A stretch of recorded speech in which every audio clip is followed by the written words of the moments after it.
अस्सलाम वालेकुम। मैं हूं सफदर अब्बास और वेलकम टू द चैनल।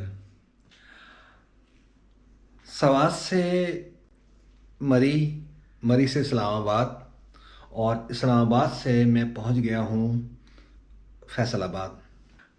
हमारे एक काउच सर्फर हैं और उनका नाम है आसिफ ख़ान।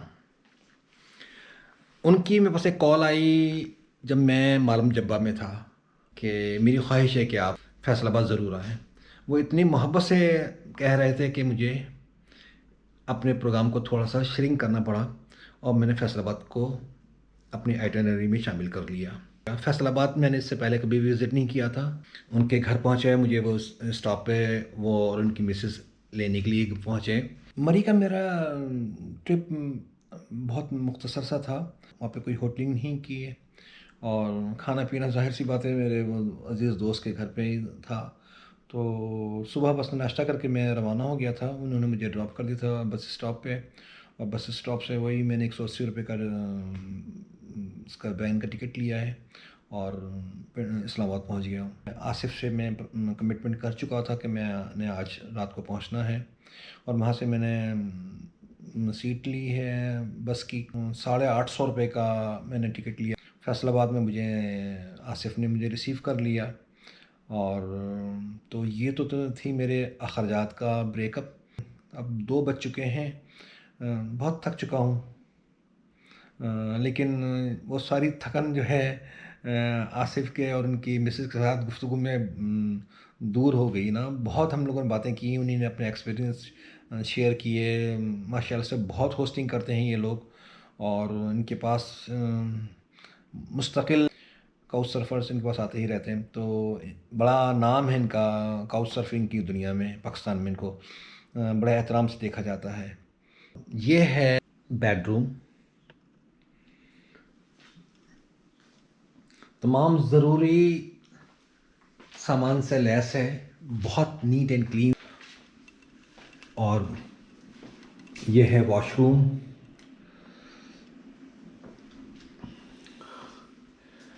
तो ये तो थी मेरी आज फैसलाबाद पहुंचने की कहानी। अब सोऊंगा और सुबह आसिफ के साथ एक्सप्लोर करना है मैंने फैसलाबाद, पाकिस्तान का मैनचेस्टर। फैसलाबाद में एक सुबह फैसलाबाद मैंने अपनी लाइफ में पहली दफ़ा विज़िट किया है और ये हमारे एक काउच सर्फर आसिफ साहब की मेहरबानी है। उनका इतना ज़्यादा इसरार था जिसकी बुनियाद पे मैं आया। अस्सलाम वालेकुम आसिफ। वालेकुम सलाम जी, क्या हाल है? मैं ठीक हूँ, अल्लाह का शुक्र है, अल्लाह का शुक्र है। आसिफ, मैं आपकी हॉस्पिटलिटी से बहुत मुतासिर हुआ हूँ। जैसा कि मैंने आपके मुतालिक सुना था, आपको उससे कहीं ज़्यादा मैंने पाया है।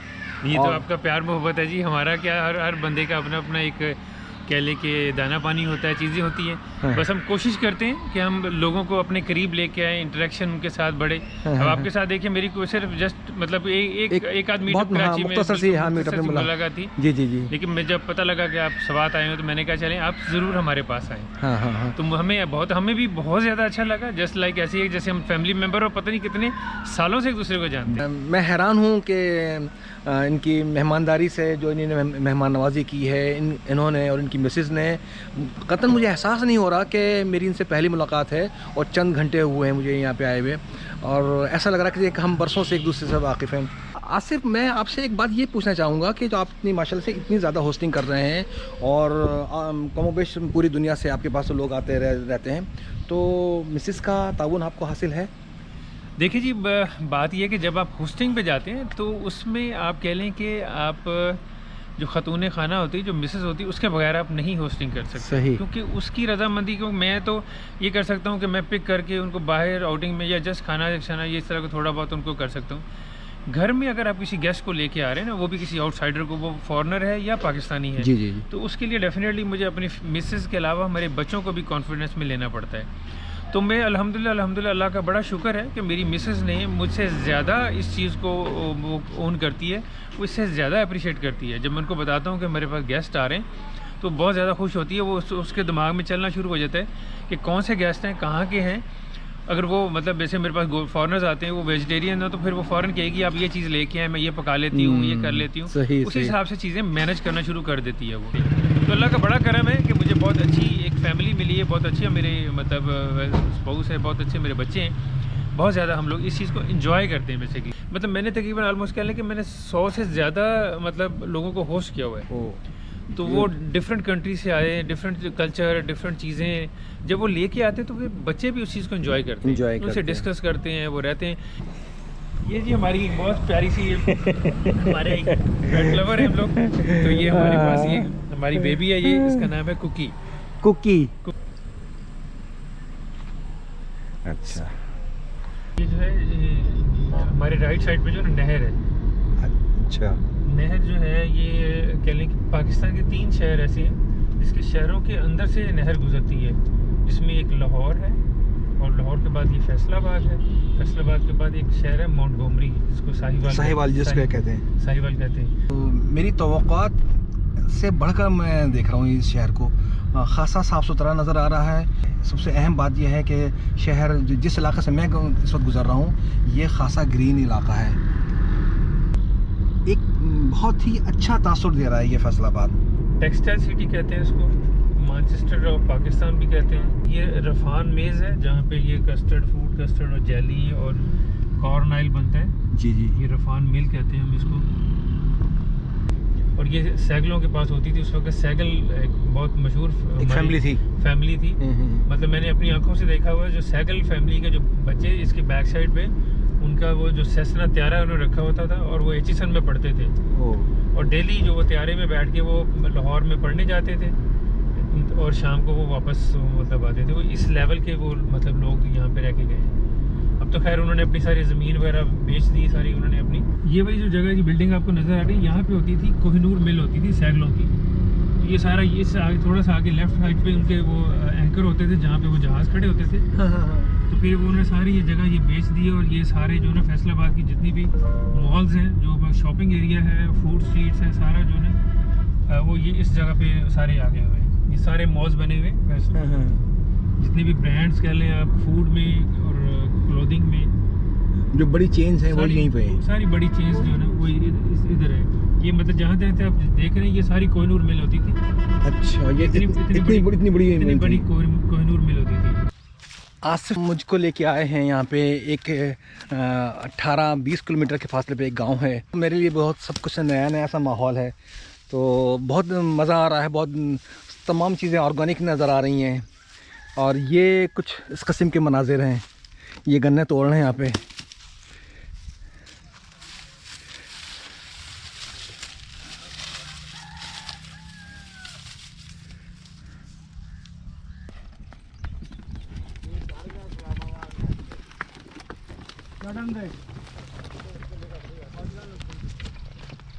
फैसलाबाद के एक और CS बहुत ही माशाल्लाह से बहुत एक्टिव हैं और ये भी महज हुस्न इत्तेफाक है कि आपका नाम भी आसिफ है। अस्सलाम वालेकुम आसिफ। जी वालेकुम सलाम। कैसे हैं आप? जी मैं खूबसूरत है माशाल्लाह माशाल्लाह, और आपकी बच्ची भी माशाल्लाह बहुत खूबसूरत है, प्यारी सी। अल्हम्दुलिल्लाह। अभी आसिफ के घर हम पहुंचे हैं। ये फैसलाबाद शहर से तकरीबन 18 किलोमीटर के फासले पे इनका ये गांव है और यहाँ पे बैठ के हम लोगों ने चाय पी है। इनकी मिसेस ने बहुत अच्छे से हमको एक वेलकम किया है। सबसे ज़्यादा मुझे खुशी इस बात की हुई कि इनकी मिसेस मास्टर हैं साइंस में, और जो कि एक बहुत अच्छी अलामत है कि हमारे पंजाब के गाँव में लोगों में इतनी अवेयरनेस हो गई है कि वो अपनी बेटियों को इतनी ज़्यादा तालीम दिलवा रहे हैं। और इससे ये ज़ाहिर होता है कि इंशाल्लाह हमारा मुस्तक़बिल बेहतर होगा, आज से ज़्यादा बेहतर होगा। अगर हमारे गाँव की ख़वातीन जो है बच्चियाँ तालीम हासिल करेंगी तो एक अच्छी नस्ल को परवान चढ़ाएंगी। आसिफ, कितने होस्ट कर चुके हो आप तक? मोर देन 50 आई थिंक। अच्छा, मोर देन 50। गुड। कितने अरसे से हो आप काउच सर्फिंग पे? It's been more than 12 years I think. अच्छा, 12 साल से आप? 12 साल से 10-12 साल तो आसिफ भाई हो गए। हाँ तकरीबन। गुड। कोई दिलचस्प तजर्बा? दिलचस्प तजुर्बा मतलब काफ़ी आए हैं, लेकिन सबसे जो दिलचस्प है वो मैं ये बताता हूँ कि मेरी एक होस्ट थी चाइनीज़, हाँ, ठीक है मैंने उसे लाहौर में होस्ट किया। बेसिकली मेरी जॉब लाहौर में है। ठीक है ठीक तो है। जब मैंने उसे लाहौर में होस्ट किया तो 2-3 दिन लाहौर में रही, उसके बाद वो आगे निकल गई। ये 2014 की बात है। सही। उन दिनों में मेरी शादी होने वाली थी। हाँ हाँ हाँ। तो जब वो मेरे से आगे कहीं और चली गई ना, किसी और सिटी में, तो उसे पता चल गया कि मेरी शादी है। हाँ हाँ। और मेरी शादी भी मेरे गाँव में है, फैसलाबाद में। सही। तो उसने मुझे कॉल की कि मैं तुम्हारी शादी पे आऊँगी। मैं कहा यार हमारे गांव का ये कल्चर नहीं है कि वो लड़कियां लड़कों के साथ मतलब मायूब समझा जाता है कि फ्रेंड नहीं हो सकती। अगर हो भी सकती हैं वो मतलब बहुत रेयर चांसेस हैं।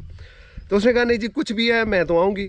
तो इवन कि मैंने उसे मैंने कहा मैं बताऊँगा जब शादी के दिन करीब आएंगे मैं आपको बता दूँगा।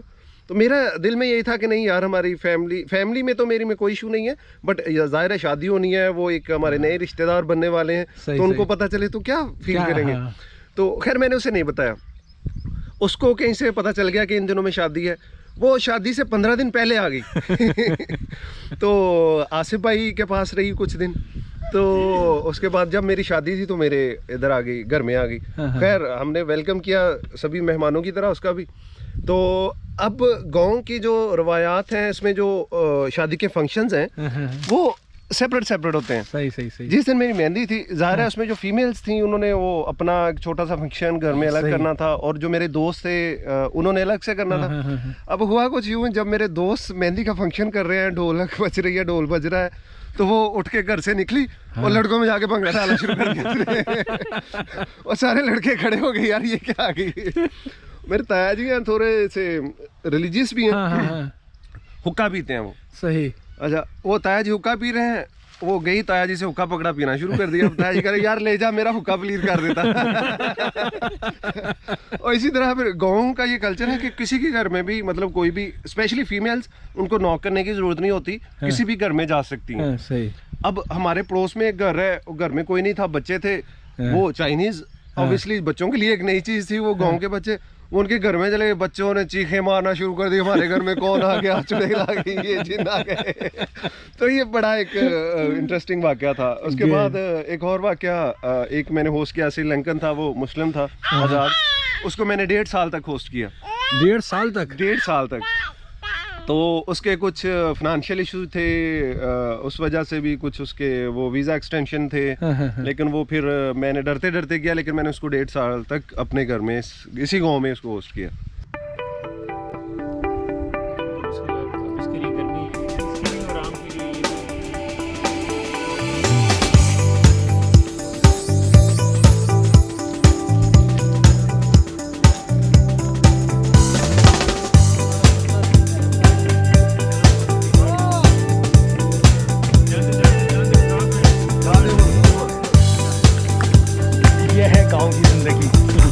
गांव के ऊपर।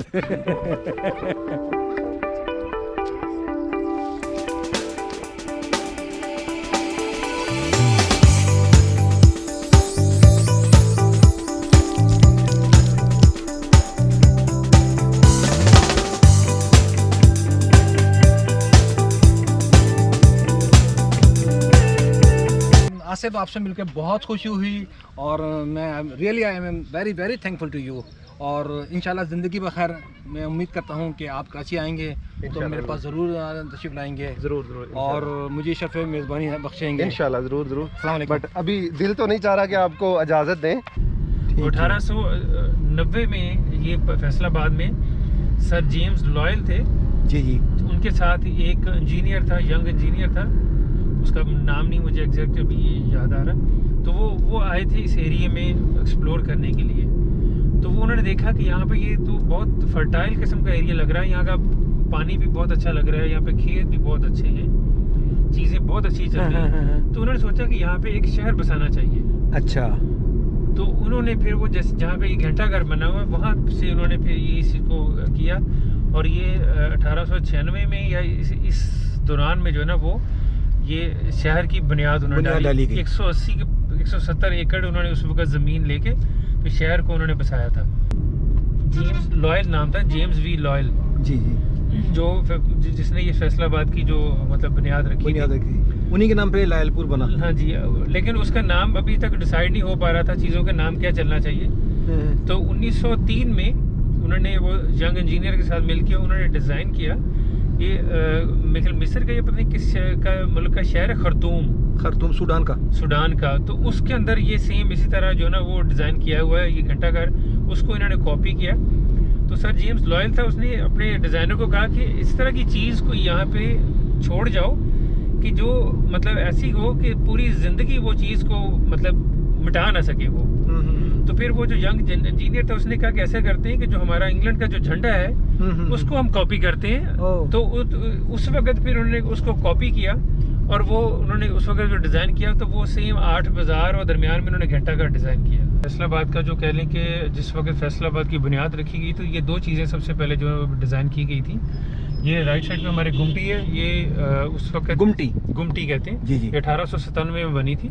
तो उस वक्त ये एज ए मुसाफिर खाना के तौर पे, क्योंकि ये सारी जंगल था तो उसमें ये मुसाफिर खाने के तौर पे इस्तेमाल किया जाता था इसको। और ये सामने हमारे केसरी गेट है, केसरी दरवाज़ा है। अच्छा, तो ये केसरी दरवाज़ा भी आप देखिए ऊपर लिखा हुआ है कि ये 1897 में बना था। तो ये हम जो ना इस वक्त हम एंटर हो रहे हैं एक बाज़ार में, जो कि 8 बाज़ारों में घंटाघर के जो 8 बाज़ार हैं उसमें से एक बाज़ार है, इसको कहते हैं कचहरी बाज़ार। 8 बाज़ार जितने भी घंटाघर के सराउंडिंग में हैं उनकी एक अपनी ही मतलब एक मुनफरद एक उनकी शिनाख्त है। हमें पता होता है कि हमने अगर ज्वेलरी लेनी है तो हमें पता है कि हमने रेल बाज़ार में जाना है, और अगर हमने कोई भी मेडिसिन के रिलेटेड तो हमें पता है कि हमें जो मेडिसिन की जो होलसेल मार्केट है वो चिन्योट बाज़ार में है। सो इसी तरह कपड़े की मार्केट अलग है, ग्रॉसरी की मार्केट अलग है।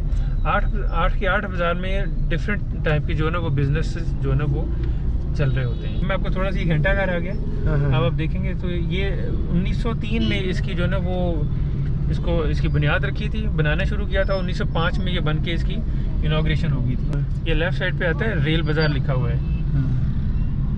रेल बाज़ार इसको इसलिए कहते हैं कि यहाँ इस साइड पे रेलवे स्टेशन है, तो ये इसको कहते हैं कारखाना बाज़ार। ये लिखा हुआ है कारखाना बाज़ार। ठीक है। ये कारखाना बाज़ार इसको इसलिए कहते हैं कि जब पार्टीशन के वक्त ना इस साइड पे बहुत ज़्यादा फैक्ट्रीज होती थी। सही। तो ये इसको कहते हैं मोंटगोमरी बाज़ार। ये मोंटगोमरी बाज़ार है जी। मोंटगोमरी बाज़ार जो है ये मोंटगोमरी आपको पता होगा कि साहिवाल का पुराना नाम मोंटगोमरी है। तो उस वक्त इस साइड पे होता था मोंटगोमरी। सेम इसी तरह ये झंग बाज़ार है। अच्छा। झंग बाज़ार इसलिए कहते हैं कि इस साइड पे शहर झंग है। ये है, ये भवाना बाज़ार है। भवाना एक छोटा सा टाउन है इस साइड पे, लेफ्ट साइड पे। और ये हमारा लास्ट बाज़ार है, ये चिन्योट बाज़ार कहते हैं इसको। चिन्योट इसलिए कहते हैं कि इस तरफ जो ना चिन्योट शहर है। तो इस तरह ये हमारा घंटाघर का 8 बाज़ारों का सफ़र जो है ख़त्म हो जाता है। आसिफ, आप थैंक यू वेरी मच। आपने बहुत डिटेल में मुझे इस शहर की हिस्ट्री भी बता दी, और यकीनन ये मेरे चैनल के देखने वालों के लिए बहुत मुफीद साबित होगा, और जो लोग हिस्ट्री से शौक़ रखते हैं उनके लिए ये बहुत ही दिलचस्पी की चीज़ होगी।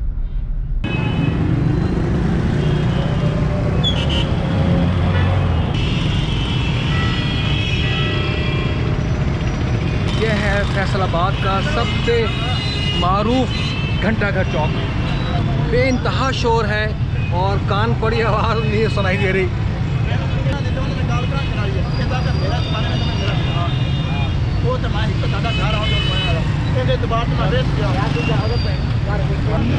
गाड़ी में बैठ के इसकी डिटेल बताना बहुत आसान था, लेकिन इस वक्त यहाँ पे इसको रोड के बाहर से बताना बहुत मुश्किल है। ये फैसलाबाद की इंतहाई मारूफ बंगाली लस्सी है। पस मंज़र में मेरे फैसलाबाद का घंटाघर है और बेइंतहा शोर शराबा है, यहाँ पे बहुत रश है, और इस रश में मेरी आवाज़ शायद आप सुन सकें।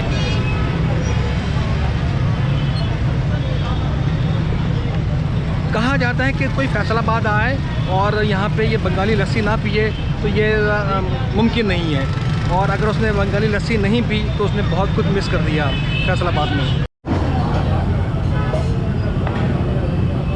और ये है बंगाली लस्सी।